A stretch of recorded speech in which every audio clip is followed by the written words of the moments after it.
오늘 이 본문의 말씀을 가지고 헤세드를 의지하며 라는 제목으로 말씀을 전하고자 합니다. 한 주간의 삶 여러분 어떠셨습니까? 뭘 어때요? 사사기의 말씀을 통해서 우리가 계속 반복적으로 보고 있는 것처럼 우리는 그 사이클에서 결코 벗어날 수 없는 그런 존재인 것 같습니다. 목사인 저는 그렇게 자신만만해서 설교를 하고 찬송을 하고 멘트를 하는 것일까요? 아니요, 결코 그렇지 않아요. 그래서 어쩌면 이 자리에 서기 전까지, 그리고 첫 예배의 멘트를 내기 전까지 제 마음속의 기도는 주님 살려주세요 라는 그 기도 외에는 할 수밖에 없는 죄인임을 여러분 다시 한번 제 입술을 통하여 고백합니다. 여러분, 우리는 그렇습니다. 불가능합니다. 어쩌면 우리가 사사기를 통하여 깨닫는 것 하나 있다면, 그 땅에는 뭐가 없다? 소망이 없구나. 그 땅에는 기필코 소망이 나지 않는구나. 시대의 많은 영웅들을 통하여서 그들을 회복시키려 하셨지만 그 땅에서 나는 것들로 우리에게 참된 만족과 기쁨, 소망과 구원을 이루어낼 수 없는 것이구나. 여러분, 그럴 때 성경은 그 사사기를 통하여 말씀을 마치신 것이 아니라 그 시대, 그럼에도 불구하고 하나님께서 그 사사시대에 소망이 없다고 이야기하는 바로 그 순간 하나님의 역사가 또 어느 한편, 그것도 하나님의 땅이 아닌 이방 땅에서, 그것도 그 가운데서 강한 이들이 아닌 연약함으로 인하여 정말 그 삶 가운데 아무것도 붙들 것이 없는 여인들을 통해 구속의 역사를 이어가신다는 거예요. 여러분, 그런 은혜가 우리 가운데 있기를 주님의 이름으로 축원합니다. 여러분, 걱정하지 마세요. 우리의 무너짐을 결코 내버려 두지 않으시는 분이 누구시라고요? 하나님이십니다.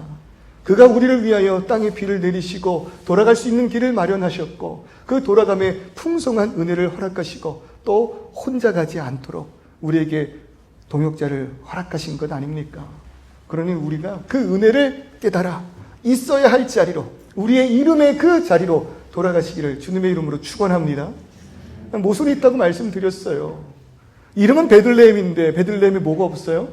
빵이 없어요. 빵집이라는 이름을 갖고 있는 그 베들레헴에 빵이 없다고요. 나오미, 그 이름의 뜻이 무엇입니까? 기뻐하는 자잖아요. 즐거움 가득하니 사랑하는 자. 근데 그 나오미가 스스로 자기를 말하라, 괴로운 자라 불러달라 말하는 것이 하나님을 떠난 우리 이 시대의 우리들의 삶의 모순적 아픔이라고 그렇게 이야기를 하잖아요. 사실 보면은요, 그 모순 자체가 뭐냐면 이스라엘이에요. 이스라엘이라는 그 이름의 뜻이 무엇입니까? 누구의 이름입니까? 야곱의 이름이잖아요. 속이는 자였던 그 야곱의 이름을 하나님께서 변화시켜 주셨습니다. 하나님과 겨루고 이겼다. 너는 나를 의지하느니다. 너는 나 외에 나를 붙잡지 않고는 살아갈 수 없는 자다. 그 증표로 야곱의 환도뼈를 치사 무너지게 만들지 않으셨습니까? 그러니까 이스라엘의 시작은 어디로부터예요? 무너짐에서부터예요. 그러니까 이스라엘, 그 이름의 뜻 자체가 나는 결코 혼자 설 수 없습니다의 고백이라고요. 나는 결코 내 스스로가 일어설 수 없는 자들입니다. 없는 민족입니다. 없는 나입니다. 그게 이스라엘 민족이라고요. 그러나 그들이 고백하죠. 이스라엘에게 왕이 없으므로 그들이 의지하고 그들을 지으시고 그들을 인도하시 하나님이 계심에도 불구하고 그들은 왕이 없으므로 각자 자기의 소변에 오른 대로 살았다. 그렇게 말하고 있다고요. 어쩌면 이번 한 주도 그런 모순 가득한 우리들의 삶이었을지도 모르겠습니다. 성도, 예수 그리스도를 주로 고백하며 주의 길을 가기를 소원하는 자들을 성도라 이야기하지만, 그러나 성도와는 전혀 어울리지 않는 그러한 우리의 삶이었다 하더라도 허락하신 참된 은혜는 그 땅에 여호와께서 백성을 돌보시사 그들에게 양식을 주셨다 함을 듣고 이에 며느리와 함께 일어나 모압 지방에서 돌아오려 하매, 그 은혜가 우리에게 있다는 것입니다. 여러분, 그 음성 가운데 우리가 오늘 이 예배로 나온 줄을 믿습니다. 이 예배가 회복의 자리라는 거예요. 여러분, 제가 방금 기도할 때 잠깐 언급했지만요, 하나님은 예배가 아니면 영광받지 못하시는 분이십니까? 누군가의 칭찬과 누군가의 환호가 있어야지만 높아지시는 분이십니까? 아니요, 그는 스스로 영광받기에 합당하신 분이래요. 그 이상의 영광과 존귀가 필요 없어요. 그는 이미 찬란하게 빛나는 분이십니다. 그런데 우리를 이 자리로 인도하사 예배하기를 원하셨다는 건 당신을 위한 게 아니라는 거예요. 예배 가운데 내가 왕임을 깨달아 아는 그 민족이 모순에서부터 회복하여 마땅히 누려야 할 그 은혜의 자리로 나오라. 여러분, 그것이 예배의 복임을 여러분 믿으십시오. 복 주시려고 예배 자리로 부르신 거예요. 복 주시려고 이 시간 우리를 붙드신 거예요. 그 복이 이 땅에서 우리가 소원하는 복이 아니랄지라도 여러분 참된 생명 되신 예수 알게 하신 복이라면 그것으로 우리가 충만함을 고백하였으면 좋겠습니다. 그 음성이 들릴 때 무릎 꿇는 거예요. 그 음성이 들릴 때 엎드려지는 거예요. 예배하는 거예요. 그런데 여기서 문제가 뭐냐면 나오미가 이런 복음의 소식을 들었어요. 풍년의 기쁨을 들었어요. 다시 고향 땅으로 돌아가려고 해요. 하나님이 돌보시는 그 땅으로. 우리가 그래요. 예배로 나오기만 하시면 돼요. 하나님께 엎드려치시기만 하면 그 안에 회복의 역사가 있다고요. 그런데 문제가 뭐냐면 그러한 순간에 돌아가야 할 나오미. 근데 그가 너무 연약하다는 겁니다. 그의 자리가 너무 무너짐의 자리라는 거예요. 육체의 연약함이 있어요. 너무 늙어버렸어요. 그래서 실제로 이제 2장 이후부터 나오미가 그 땅으로 돌아간 이후에도요, 나오미는 일을 하지 못합니다. 나오미가 스스로 생업을 위하여 무언가 일을 하지 못하는 그런 형편이라는 거예요. 더 나아가 이것은 단순 기력이 상한 것만을 의미하는 게 아니겠죠. 정신과 마음까지도 무너져버린 그런 나오미 아닐까요? 한마디로 자가 회복이 안 되는 거예요. 자가 회복이. 방금 말씀드린 것처럼 되게 아이러니한 게 뭐냐면 우리가 예배를 가장 필요로 하는 순간은 언제여야 한다는 거예요? 예배가 회복이라면 그 하나님의 무한하신 은혜 가운데 다시 한번 일어날 수 있는 순간이라면 우리의 삶 가운데 예배가 가장 필요한 순간은 언제예요? 무너져 있는 순간, 상처 입은 순간, 흔히 말하는 시험 들었어요라고 말하는 그 순간이 우리에게 예배가 가장 필요한 순간임을 여러분 깨달으셔야 돼요. 근데 아이러니는 뭐예요? 시험 들었기 때문에 예배에 나오지 못해요. 시험 들었기 때문에 이 가운데 나와서 마음 다해 하나님을 찬양하며 그 위로 앞에 엎드려지지 못한다는 겁니다. 죄의 비참함이 스스로 우리가 회복될 수 없게 만든다는 겁니다. 자가 회복이 안 돼요. 이렇게 완전히 무너진 자들을 쉽게 이렇게 세울 수 없다는 겁니다. 그럴 때 룻기에서는 그런 자들을 회복시킬 수 있는 능력을 이렇게 말합니다. 희생. 뭐라고요? 희생. 완벽하게 무너져 감히 하나님께로 나올 수 없는 회복의 역사를 맛볼 수 없는 자들을 이렇게 세울 수 있는 단 한 가지 능력을 룻기가 이야기하는 거예요. 그것은 사사들이 아니야. 영웅들이 아니야. 힘과 능력과 권세와 크기가 아니야. 희생이 우리의 무너짐에서부터 다시금 하나님께로 돌아오게 할 수 있는 회복의 능력이야.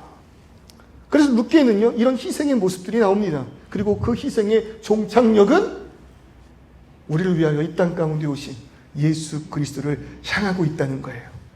원래 오늘 설교를 통해서 이 부분까지 좀 전달이 되었으면 했는데 그래야지 제가 2주 동안 한국을 갔다 오더라도 이 내용을 묵상할 수 있으니까. 근데 제가 아무리 분량을 조절해도요, 거기까지 갔다가는 오늘 성찬기도 있고 또 제집기도 있는데 성도님들의 그 표정이 평안치 않으실 것 같아서 분량 조절을 좀 하였습니다. 그래서 2주 동안 제가 없는 동안에도 우리 목사님의 설교를 또 한쪽에 기억하시면서 룻기를 계속해서 묵상해 주시기를 부탁드립니다. 아시겠죠? 네, 그렇게 풍년의 기쁨을 가지고 돌아가려고 하는 그들이. 그런데 나오미가 이 순간 혼자가 아니에요. 7절의 말씀을 보니까 있던 곳에서 나오고 두 며느리도 그와 함께하여 유다 땅으로 돌아오려고 길을 가다가 혼자 가지 않았어요. 참 다행이에요. 누구와 함께하고 있어요? 두 며느리. 나오미와 같이 남편을 잃은 두 며느리, 이 여인 셋이서 베들레헴을 향해 나아가는 거예요. 그런데 나오미가 불편합니다. 8절의 말씀 보니까요. 나오미가 두 며느리에게 이르되 너희는 각기 너희 어머니의 집으로 돌아가라. 너희가 죽은 자들과 나를 선대한 것 같이 여호와께서 너희를 선대하시기를 원하며 여호와께서 너희에게 허락하사 각기 남편의 집에서 위로를 받게 하시기를 원하노라. 무너져 있을 때 주어지는 그 마음이 참 왜곡되어 전달될 때가 많아요. 그것이 그냥 있는 모습 그대로 전달되어서 네, 괜찮아요, 감사합니다, 고맙습니다 일어난다면 참 좋겠는데 상처 입은 그 상황, 무너져 있는 그 상황에서는요, 이런 배려조차도 부담이 될 때가 있어요. 그리고 무엇보다 이 부담을 뛰어넘은 나오미의 며느리들을 향한 사랑이 있었던 것 같습니다. 그러니 자신과 함께 하면 유익이 될 그 며느리를 뭐라고 그래요? 돌아가라고 그렇게 말하고 있다는 겁니다. 지금 이 시대 가운데 가장 연약한 이들은요, 남편을 잃은 아내들입니다. 과부들입니다. 그러니까 성경에서 이야기할 때 가장 연약한 이들, 하나님의 위로와 사랑이 절대적으로 필요한 이들을 고아와 과부다, 그렇게 말을 하고 있다는 거예요. 고대 사회에서 가장 취약한 위치에 서 있는 자들이 과부라는 거죠. 경제적 기반이 다 무너진 거잖아요. 그럴 때 이스라엘 민족의 율법은 남편을 잃어서 혼자 생계를 이어갈 수 없는 여인을 내버려 두지 않았어요. 그리고 남편이 없음으로 인하여 대가 끊길 수밖에 없는 그 가문을 구원하기 위하여 이 형수치수라는 제도가 있었습니다. 신명기 25장 5절 6절의 말씀을 보면은요, 남편이 아들을 남기지 않고 죽으면 그 동생이나 형제가 그 이방인, 그 과부를 아내로 맞이하는 거예요. 그래서 그를 보살피고 그를 살아갈 수 있게 하며 그 가운데에서 나오는 자녀가 죽은 형제의 자녀가 되어서 그 자녀들을 통하여 그 가문이 결코 멸망하지 않도록 하였다는 겁니다. 자녀가 없다는 건 민족의 말살이잖아요. 근데 나오미의 가정에 모든 남자가 죽었어요. 여인들만 남았어요. 그런 상황 가운데에 나오미가 이들을 데려갈 수가 없는 거예요. 왜냐하면 자신의 모든 아들들이 죽었기 때문에 이 여인들에게 내 아들 누군가를 소개할 수가 없었기 때문에. 그래서 11절의 말씀 보세요. 나오미가 이르되 내 딸들아 돌아가라. 너희가 어찌 나와 함께 가려느냐. 내 태중에 너희의 남편 될 자가 아직 있느냐. 없다는 거예요. 다 죽었다는 거예요. 나 정말 혼자야. 너희에게 남편을 주어서 너희를 살아가게 하고 이 가문을 이어가게 할 수 있는 그러한 이가 아무도 없어. 그러면서 하는 말이 뭐냐면, 내가 늙었지만 가령 내가 남편을 얻는다고 생각을 해보자. 12절이에요. 그럼에도 불구하고 내가 소망이 있다고 말한다든지 오늘 밤에 남편을 두어 아들들을 낳는다 하더라도 그 자녀들이 자라나 너희와 결혼하여 너희의 삶을 책임지고 이 가정을 이어갈 수 있는 능력이 있겠느냐. 물론 그들과 함께하는 것이 나오미에게는 유익이죠. 그러나 그 발걸음 가운데 이들이 나와 함께 그 땅으로 간다 한들 무너짐 속에서 아무것도 할 수 없는 그 젊은 여인들의 삶이 걱정이 되었던 거예요. 다른 말로 표현하면 이 며느리들을 나오미가 지극히 사랑하였다라는 겁니다. 그래서 후에 보면 지금 상황을 보세요. 이들은요, 이방 여인 아닙니까? 모압 여인들이라고요. 그리고 이스라엘과 모압은 적대 국가예요. 적대 국가임에도 불구하고 이 여인들이 나오미를 쫓아나가려고 해요. 그 민족으로 나아가려고 해요. 나오미로부터 너무나도 큰 사랑을 받았다라는 그 증거 아닐까요? 사랑은 움직이는 힘이 있는 것 같아요. 사랑은요, 결코 나갈 수 없는 그 자리로 나오게 할 수 있는 능력과 힘이 있는 것 같습니다. 그러니 나오미가 그 민족을 대표하여 모압 지방 가운데 두 여인에게 사랑을 통해 하나님의 사랑과 그 민족의 정체성을 나타내 보여주었다면, 그래서 그들과 함께 있기를 원하는 며느리 되게 하였다면, 부디 이 자리에 계신 우리 어머니들 며느리에게 이런 어머니 되어주시기를 주님의 이름으로 축원합니다. 며느리들이 여행을 가는데 어머니 꼭 같이 갔으면 좋겠다고, 너무 같이 갔으면 좋겠다고, 정말 따라가시면 안 되지만 그래도 함께하기를 소원하는 그런 며느리에게 주는 그 사랑, 그것이 진짜 하나님의 사랑, 성도들의 사랑 아닐까요?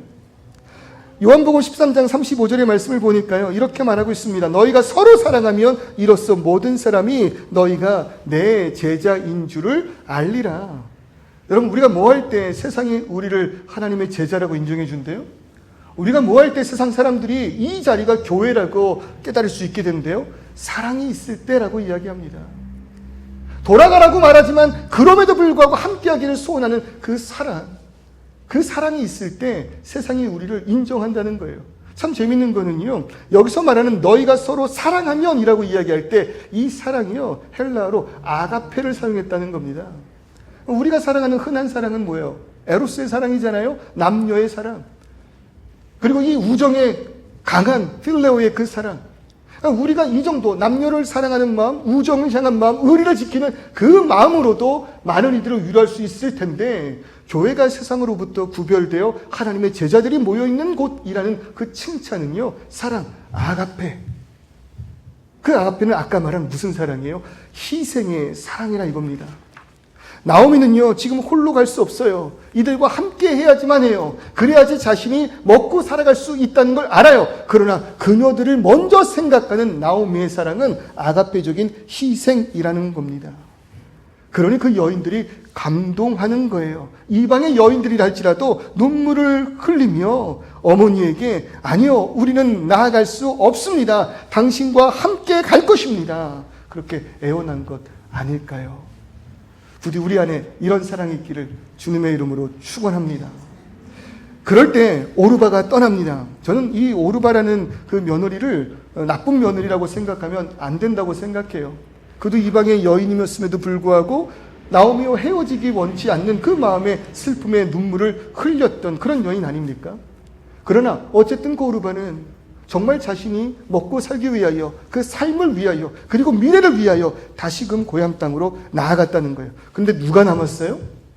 룻이라는 여인이 남았습니다. 그리고 이 룻이 나오미를 향한 그 마음을 쏟아내는데 그 마음이 오르바와 비교가 된다는 겁니다. 오르바도 그 사랑 안에서 최선을 다하여 해야 할 일을 한이지만 여러분, 감동은요, 해야 될 그 일에서 한 발자국 더 나아갈 때 감동이 일어나는 거예요. 아멘. 성도가 해야 할 일들이 있습니다. 그 해야 할 일들을 하는 건 마땅합니다. 그러나 감동은 언제 있다고요? 변화는 언제 있다고요? 그보다 한 발자국을 더 나아갈 때. 그러면 그 한 발자국을 더 나아가는 힘과 능력이 무엇이냐는 거예요. 이런 상황에서도 룻은 왜 나오미를 쫓아 나아가기를 소원하는 겁니까? 16절에 그 말씀 보니까요. 룻이 이르되 내게 어머니를 떠나며 어머니를 따르지 말고 돌아가라. 강권하지 마옵소서. 얼마나 사정을 다해 돌아가. 괜찮아. 너의 인생을 살아. 나오미가 이야기했는지 그렇게 나한테 강권하지 말래요. 그러면서 하는 말이 무엇이냐면 어머니께서 가시는 곳에 나도 가고 어머니께서 머무시는 곳에서 나도 머물겠나이다. 그렇게 말하는 이유가 어머니의 백성이 나의 백성이 되고 어머니의 하나님이 나의 하나님이 되시리니 라고 말하고 있다고요. 그러니까 단순히 여인들의 정 때문이 아닌 거예요. 이 정을 뛰어넘어 나오미의 사랑 속에서 뭘 본 거예요? 그와 함께 하시는 하나님, 그를 일으키시는 하나님, 그를 돌이키시고 그 땅으로 붙드시는 하나님의 은혜와 사랑을 룻이 발견한 거예요. 다시금 8절로 돌아가 볼게요. 나오미가 두 며느리에게 이르되 너희는 각기 너희 어머니의 집으로 돌아가라. 그렇게 말하면서 했던 말이 뭐였냐면요, 너희가 참 잘했다는 거죠. 너희가 죽은 자들과 나를 선대했대요. 나의 남편도 죽고 너희 남편도 죽었지만 그 죽은 자들을 너희가 참 잘 대해줬어. 그리고 그뿐 아니라 나한테도 참 잘했어. 그러니 마지막으로 그들에게 축복하며 나오미가 기도하는 것처럼 그들에게 선포하는 것이 뭐예요? 그런 것 같이, 너희가 나를 선대해 준 것 같이 여호와께서 너희를 선대하시기를 원한다. 너희가 나를 위로하고 너희가 나를 사랑해 준 것처럼 여호와께서 너희를 위로하고 여호와께서 너희를 사랑하시기를 바란다. 이렇게 말했다는 겁니다. 저는 이 나오미의 축복 기도 속에서 룻이 자신의 소망을 남편에게 두지 않고 나오미의 하나님을 향하여 소망을 품었다고 생각해요. 왜 그러냐면 여기서 말하고 있는 선대, 이 착한 일이라는 의미의 원어가 헤세드라는 단어이기 때문에 그래요. 헤세드 많이 들어보셨죠? 많이 들어보셨죠? 헤세드가 무엇입니까? 자비입니다. 인애예요. 신실함이고요. 충성이에요. 그게 헤세드라는 뜻이에요. 그런데 자비라는 단어 우리에겐 없습니까? 인애라는 단어 우리에겐 없습니까? 충성 다 쓰는 단어이지 않습니까? 그런데 헤세드는요, 히브리인들의 언어예요. 그들만의 독특한 개념이라고요.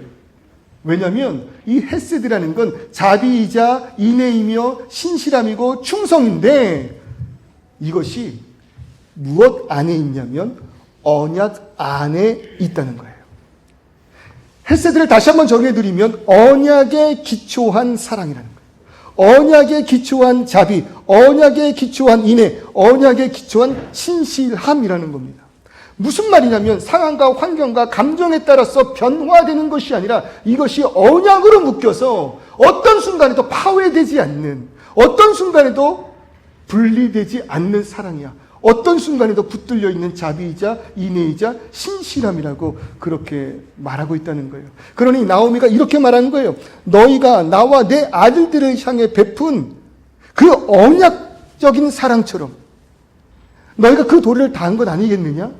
이와 같이 여호와께서도 언약적 사랑으로, 우리 민족에게 허락하신 언약적 사랑으로 이방 민족이나 너희를 붙들어 주시기를 원한다. 나오미의 감동은 바로 여기서 온 거예요. 룻의 감동은 여기서 온 거라고요. 서로가 상황과 감정할 수 있는 만큼이 아니라 그래도 어머니 내가 당신의 며느리로서 도리를 다해야 되지 않는 것입니까? 그 언약 안에서 그를 위하여 최선을 다한 며느리들에게 감동한 나오미가 그들에게 더 나아가 결코 분리되지 않은 이 민족에게 허락하신 헤세디의 사랑이 너희에게 있기를 소원한다. 그렇게 말을 하였다고요. 그리고 이 진정한 헤세디에 누가 반응했어요? 룻이 반응한 것입니다. 이 룻은요, 자신의 어머니인 그 하나님의 헤세드가 나의 헤세드 되기를 소원한 거예요. 룻의 그 희망은 세상의 관점에서의 재혼이 아니라 나오미가 섬기는 여호와 하나님의 헤세드, 그 언약적 사랑에 소망을 두었다라는 겁니다. 이 얼마나 안심이 되는 은혜입니까? 약속이 되어 있다니요, 언약이 되어 있다니요, 계약서에 사인이 되어 있다니요. 우리에게 이 언약적 사랑은요, 너무나도 생소한 그런 시대가 되었습니다. 하나님께서 이 헤세드의 의미를 우리에게 가르쳐 주시기 위하여 허락하신 관계가 있어요. 그 관계가 무엇입니까? 부부입니다. 한 남자와 한 여자가 하나님의 인도하심 가운데 하나님의 언약 안에 한 몸을 이루게 되는 것. 그래서 말라기 2장 14절은 그는 너의 짝이요 너의 아내인데 너와 언약한 아내라, 그렇게 말하고 있어요. 어떤 아내래요? 언약한 아내래요. 청년부 세미나를 가거나 결혼에 대한 이야기를 할 때마다 제가 하는 이야기가 있습니다. 결혼할 때 가장 중요한 게 무엇입니까? 여러분, 결혼할 때 가장 중요한 게 뭐예요? 청년들한테도 몇 번 이야기를 해줬는데, 결혼할 때 가장 중요한 게 뭡니까? 외모입니다. 외모예요. 이거 부인하실 분 계세요? 와, 진짜 못생겼다. 와, 진짜 못났다. 그러면 참 힘들어져요. 저는 항상 결혼할 때 가장 중요한 건 외모다. 잘생긴 사람 만나라. 예쁜 사람 만나라 이야기를 해요. 근데 여기서 말하는 잘생김의 기준은 주관적인 거예요. 내 눈엔 너무 예뻐 보이고 내 눈엔 너무 잘생기고 멋있고 매력 있어 보여야 돼요. 그래야지 뭔가 호감이 가고, 그래야지 화도 좀 풀리고, 그래야지 밥도 같이 먹을 때 기분이 나는 거 아닙니까? 그렇지 않으면 가끔 그래요. 고개 돌리고 먹으라고, 입 다물고 먹으라고, 저희가 따로 먹으라고. 그런 소리 들으면 얼마나 그 관계가 무너지겠어요. 그러니 아무쪼록 내 눈에 예쁜 멋있는 남편, 아내 만나시기를 주님의 이름으로 청년들 소원합니다. 그리고 이미 결혼하신 분들도 기도하세요. 주님, 내 눈에 이 남자가 누구처럼? 차은우처럼. 저번부터 계속 너무 욕심이 크신 것 같은데, 그죠? 적어도 주님이여 제 눈에는 차은우처럼 보이게 하여 주시옵소서. 할렐루야! 적어도 내 눈에는 카리나처럼 보이게 하여 주옵소서. 여러분, 하나님께서 우리의 눈꺼풀을 가리사 내 눈엔 그렇게 보게 하실 줄을 믿습니다. 그런데 결혼할 때 이 외모, 그래서 우리가 함께 만났어요. 그 외모로 인하여 호감이 생겼단 말이에요. 서로 사랑하게 되었어요. 사랑은 뭐예요? 희생이에요. 그러나 그것보다 중요한 것, 그 사랑, 그 희생, 그 헌신, 그 감정, 그 두근거림, 그것이 결혼의 전부라고 생각하시면 오산이라는 겁니다. 무엇보다 결혼에서 가장 중요한 것은 언약임을 여러분 기억하십시오. 결혼이 뭐라고요? 언약 안에 우리가 하나가 되는 거예요. 하나가 되는 것. 청년들이 요즘 동거에 대한 이야기들 참 많이 합니다. 호주에 살면서 특히 그런 모습들을 정말 많이 봐요. 그러면서 저에게 하는 이야기가 있어요. 그래도 목사님, 좀 같이 살아봐야지 괜찮은 남자인지 괜찮은 여자인지 알 수 있지 않을까요? 저는 의아한 거예요. 10년을 살아도 모르겠거든요. 20년을 살아도 모르겠거든요. 그렇지 않으세요? 그렇지 않으세요? 지금도 고민돼요. 지금 이 순간에도 와, 이거 아닌가? 이거 안 되나? 이거 안 고쳐지나? 내가 30년 동안 이 정도 이야기했으면 변할 만도 한데 왜 이거 안 되지? 제가 부탁드릴게요. 동거라는 거는요, 결혼을 앞두고 남녀가 할 수 있는 가장 멋없는 행동이에요. 가장 멋없는 행동이에요. 왜요? 책임은 지지 않으되 내가 내 삶과 정력으로 기쁜 모든 것을 다 취하겠다는 이야기 아닙니까? 그러니까 동거는 아무리 시간이 오래되고 뜨거운 사랑을 나눴다 할지라도 결코 결혼이 될 수 없는 거예요. 왜? 결혼은 하나님께서 우리에게 허락하신, 그리고 이 시대가 이야기하는 언약, 그 법 안에 묶여 있는 것이기 때문에. 그래서 때로는요, 이 법이 우리를 지켜요. 이 언약이 오히려 우리를 지킨다고요. 그것이 우리에게 부담이 되는 것도 맞지만, 그래서 그것을 회피하기 위해서 그 외적인 모양과 모습을 이루어내려고 이 세대의 형태가 변화되고 있지만, 이 언약적 사랑을 회피하고 있지만, 여러분, 이 언약이 우리를 가장 중요한 순간에 지켜준다 이겁니다. 그 언약이 없었다면 여기 여전히 함께 하시는 분들 계실까요? 위기의 순간들이 얼마나 많으셨습니까? 그러나 나를 붙든 건 뭐였어요? 언약적 사랑이었다는 겁니다. 그럴 때 보세요. 이들에게 하나님께서 은혜를 허락하셨어요. 그런데 그 은혜가 나의 상황과 감정, 그리고 너희가 내 앞에서 무언가를 잘 했을 때 이루어지는 은혜라고 말하지 않아요. 헤세드, 언약 안의 은혜라고 그렇게 말을 하고 있다는 겁니다. 무슨 은혜? 언약 안의 은혜, 언약 안의 사랑. 그러나 이 언약적 사랑이 생소한 시대가 되어버린 그 결과 우리는요, 이 언약 안에서의 참된 은혜를 못 누려요. 자유를 못 누려요. 평안을 못 누려요. 자녀들 보세요. 지난주에 유독 저에게 오셔서 그 사춘기 자녀들에 대한 이야기를 하신 성도님들이 계세요. 힘들다는 거예요. 미치겠다는 거예요. 밖에서는 너무 잘한대요. 친구들한테, 그 형님들한테, 그리고 선생님들한테 너무 잘한대요. 근데 집에만 들어와서 나한테는 뭐예요? 와, 이상한 존재가 되는 거예요. 난리를 치는 거죠. 반말부터 시작해가지고 막 엄마를 칠 것처럼, 아빠를 칠 것처럼 문을 쾅 닫고 들어가 버리고 성질을 있는 대로 다 부리는 그런 아이들 때문에 마음이 너무 아파서 어떻게 해요, 목사님? 저한테 그렇게 이야기를 해요. 왜 걱정하시는 거예요? 애가 문을 닫고 들어갔어요. 왜 걱정하시는 건데요? 문을 닫고 들어갔어요. 왜 걱정하시냐고요? 저는 그게 이해가 안 되는 거예요. 문 닫은 것 정도 가지고. 저희 어머니를 한번 소개시켜 드릴까요? 근데 그게 부모로서는 걱정이 되잖아요. 얘 왜 저한테 이러는 거예요? 그럴 때마다 제가 말씀드리는 게 있는데요. 엄마라 그래요. 아빠라 그래요. 이 아이들이 밖에 나가면 그 누구한테도 그렇게 못해요. 왜? 그렇게 이야기했다가 싸울까봐, 맞을까봐, 헤어질까봐, 끊어질까봐, 분리될까봐, 그 공동체에서 떠나게 될까봐. 그러니 그 안에선 긴장이 있는 거예요. 언약적 관계가 아니면은요, give and take예요. 내가 이 정도 해야 사랑을 받고, 내가 이 정도 해야 그런 것들을 누릴 수 있다고 여겨요. 그러니 늘 긴장하고 있다고요. 우리가 가는 그 모든 것이 그래요. 늘 긴장이에요. 평안이 있지 않아요. 그런데 유일하게 그 자녀들이 집에 와서는 마음껏 하는 거예요. 어떤 믿음이 있어요? 어떤 순간에도 부모는 나를 떠나지 않는다는 거죠. 내가 그에게 몹쓸 짓을 한다 할지라도, 심지어 밀쳐낸다 할지라도 부모는 나를 떠날 수 없는 거예요. 왜? 혈연이라는 언약적 관계 안에서에 묶여있는 우리이기 때문에. 애들도 알아요. 그러면 안 된다는 걸. 그래도 믿는 거예요. 엄마는 받아줄 수 있지. 아빠는 받아줄 수 있지. 그럴 때 그 받아줄 수 있는 힘과 능력이 신앙 안에서 우리 부모님들에게 주어지기를 주님의 이름으로 소원합니다. 받아주세요. 결국 그 사랑은, 그 희생은 자녀를, 아이를 변화시킬 줄을 믿습니다. 근데 이런 언약적 사랑 외적인 그 모습이 우리 신앙 안에도 들어왔어요. 그러니 교회 안에 들어온 그 모습이 뭐예요? 기복주의 아닙니까? 하나님과 우리와의 관계도 뭐가 된 거예요? 긴장 관계예요. 내가 이 정도 열심히 했으면 하나님 주시는 거고, 이 정도 안 하면 안 주시는 거고, 뭔가 실수를 했으면 벌 받을까 봐 벌벌 떠는 그런 신앙. 그래서 어떻게라도 예배에 나와야지만 마음에 안심이 돼서 휴 살았다라고 이야기하는, 하나님을 좀스럽게 만드는 그런 신앙의 모습들이 우리 가운데 있지 않냐는 거예요. 그런데 여러분, 나오미를 보세요. 아니라는 거죠. 자신의 의를 위하여 우리를 의로운 길로 인도하시는 분이 하나님이시라면 우리의 고난과 아픔이 결코 그에게 버림받았다라는 증거가 될 수 없다라는 거라고요. 13절의 말씀 보십시오. 너희가 어찌 그들이 자라기를 기다리겠으며 어찌 남편 없이 지나겠다고 결심하겠느냐? 그러면서 하는 말이 뭐냐면 여호와의 손이 나를 치셨으므로 나는 너희로 말미암아 더욱 아픔의 마음이 있다라고 얘기합니다. 여호와께서 나를 뭐 하셨대요? 치셨대요. 또 20절도 보세요.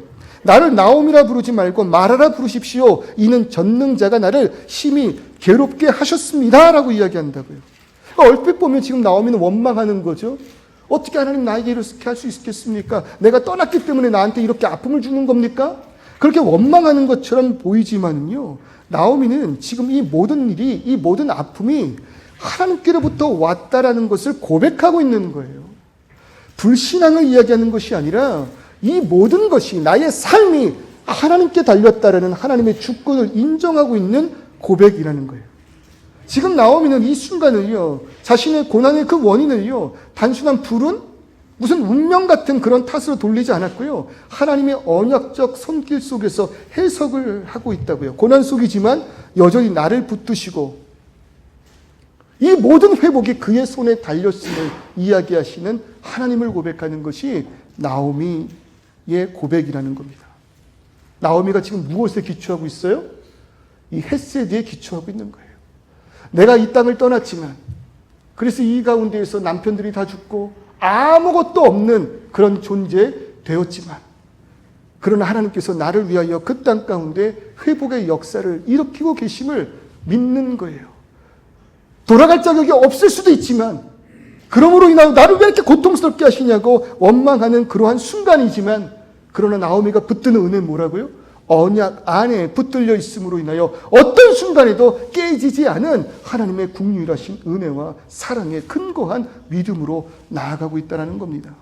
그러므로 시편 89편 28절을 보니까요, 내가 그를 위하여 나의 인자함을 영원히 지키며 그와 맺은 나의 언약을 굳게 세우며 내가 나의 언약을 깨뜨리지 아니하고 내 입술에서 낸 것도 변하지 아니하리로다, 그렇게 말을 하고 있다고요.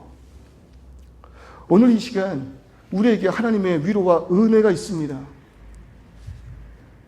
때로는 많은 순간들, 나오미와 같이 처량한 그 순간에 있음으로 인해서 무너짐 가운데 주님 나를 버리셨습니까? 주님 나를 떠나셨습니까? 내가 당신께로 나아갈 수 있는 자격과 능력이 있습니까? 그런 질문을 할 수 있겠지만요, 오늘 이 시간 이 말씀을 통해서 우리가 깨닫는 것, 무엇을 근거하여 나가는 거예요? 자격 없는 내가 아니라 헤세드, 언약 안의 자비예요.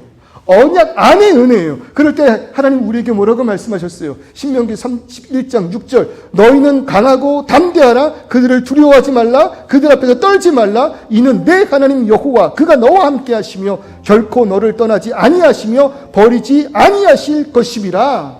아멘. 이게 헤세드의 은혜인 거예요. 하나님이 그렇게 하시겠대요. 그는 말씀하시면 그 언약을 깨뜨리지 않으신대요. 입술에 낸 것을 하나도 변화시키지 않으신대요. 그런 그가 결코 너를 떠나지 아니하며 버리지 않겠다 말씀하셨어요. 그러면 뭐 하면 돼요? 부모 믿고 엄청 맞겠지만, 엄청 혼나겠지만, 그러나 돌아가면 그가 나를 다시 안아준다라는 확신은 우리가 가져야 된다는 겁니다. 마태복음 28장 20절, 예수님께서도 우리에게 이렇게 말씀하십니다. 내가 너희에게 분부한 모든 것을 가르쳐 지키게 하라. 볼지어다 내가 세상 끝날까지 너희와 항상 함께 있으리라 하시니라. 아멘. 어떤 순간에도 자녀를 내칠 수 없는 부모의 마음인 것처럼 어떤 순간에도 돌아오는 날을 내치지 않는 하나님의 은혜가 헤세드의 은혜임을 믿으시기를 소원합니다. 어떤 순간, 어떤 자리에서도 뭐 할 수 있다? 우리는 그 언약에 근거하여 돌아갈 수 있다. 그리고 그 언약이 우리를 붙들고 있다. 그 언약이 나를 오늘 이 시간 쉬게 할 줄을 믿습니다. 아멘. 무엇을 해서가 아니라 주의 자녀이기에. 그러니 우리 한번 이렇게 고백하였으면 좋겠어요. 하나님 어떤 분이십니까? 하나님 한 번도 나를 실망시킨 적 없으신 분. 하나님 공평과 의로서 나를 붙드시고 인도하시는 주. 그러니 오신실하신 주, 오신실하신 주. 내가 너를 떠나지도 버리지도 아니하리라 약속하셨다면 우리는 그 약속 믿고 의지하며 나아가면 될 줄 믿습니다. 우리 한번 같이 고백해 볼게요. 하나님 한 번도 나를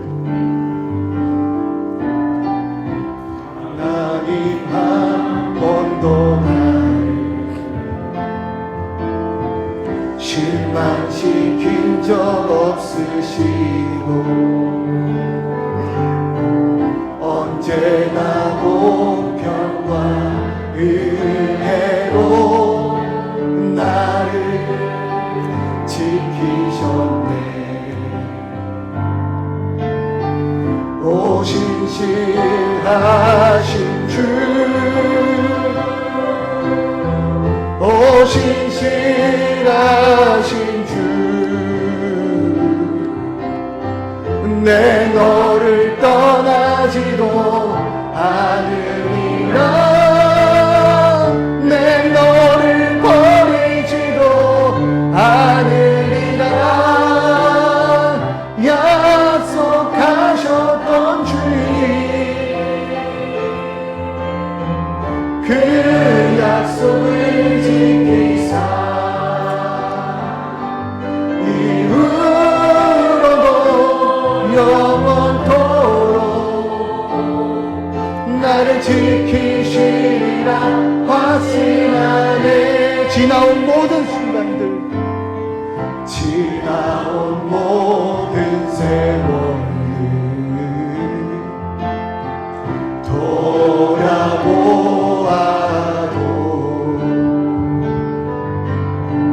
그 어느 것 한 주의 손길 안 미친 것 전혀 없네. 오 신실하신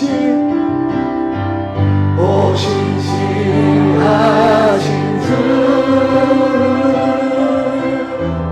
오 신실하신 주, 내 너를 떠나지도 않으리라. 내 너를 버리지도 않으리라. 약속하셨던 주님, 그 약속을 지키사 이후로도 영원토록 나를 지키시리라 확신하에. 여러분, 그런 언약의 상징인 십자가의 구속을 무엇으로 끊을 수 있을까요? 우리들의 오늘의 무너짐, 잠시 잠깐의 예배의 떠남, 목전에서 악을 행한 그 순간에도 우리를 붙들어 주시는 언약의 은혜가 여러분 십자가의 사랑이라면 부디 안심하시기를 주님의 이름으로 축원합니다. 다만 그 십자가, 그 언약을 위하여 이 땅 가운데 오신 그 사랑이 우리에게 있기에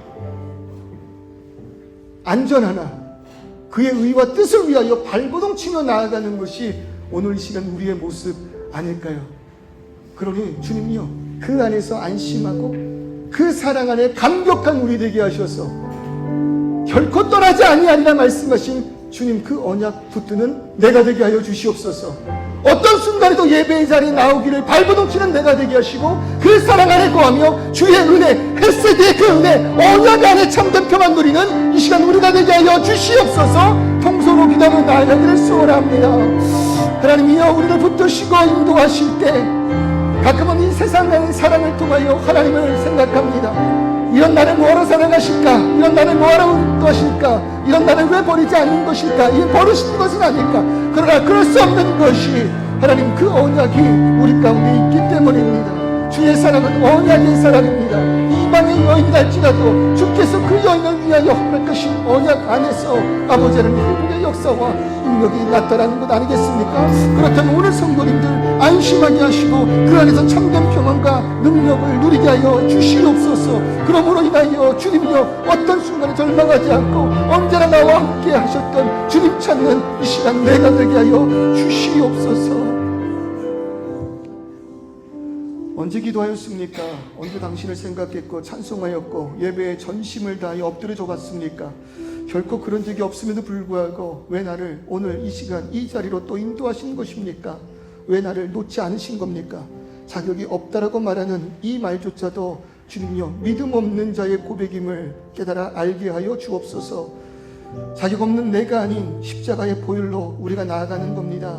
그리고 그것은 언약으로 확정되었기에 결코 끊을 수 없는 구원의 능력임을 믿습니다. 그 사랑이 나를 무너져가는 나, 목전에서 범죄함으로 떠났다고 이야기하는 나를 다시금 무릎 꿇기사 이 예배로 부르셨다면 주님 오늘 이 자리에서 십자가 그 사랑 앞에 엎드려지게 하여 주옵소서. 무너지게 하여 주옵소서. 눈물을 흘리게 하여 주시옵소서. 그리고 이웃도로 변하지 않을 그 사랑 안에 들어가 참된 주님만이 허락하시는 평안 누리는 우리 모두 되게 하여 주옵소서. 예수 그리스도의 이름으로 기도드립니다.